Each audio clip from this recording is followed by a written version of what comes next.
Hello everyone. In the previous video we have seen how to use input function. Also we have seen by default input function returns string type.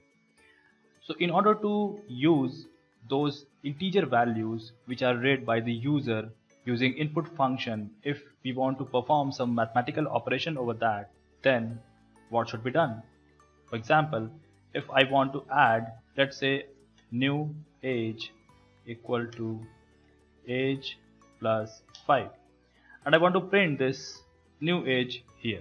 If I just remove this and if I want to print this, so the age, if I enter 29, see, this is giving an error.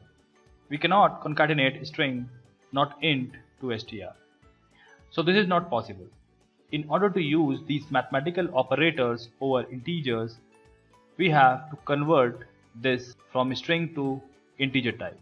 So how it is done?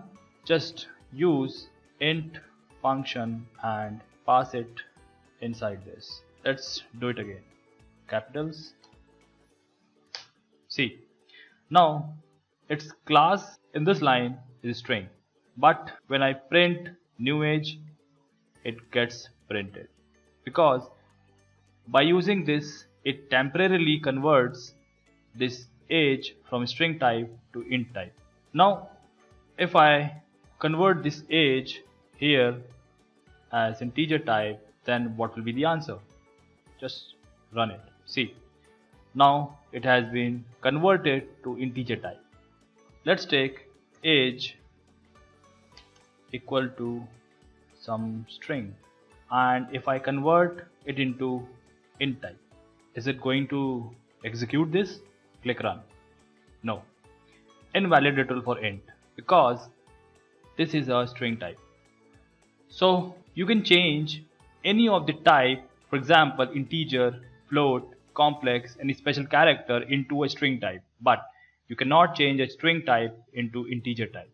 Now we have seen that we are converting this age at this line. Is there any efficient way of doing this? Yes, there is an efficient way of doing this.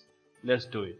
If I typecast or convert this at the time when it is taking the input from the user, let's see what happens. Earlier when we were printing the type of age, after converting here as int, it was giving the type as string.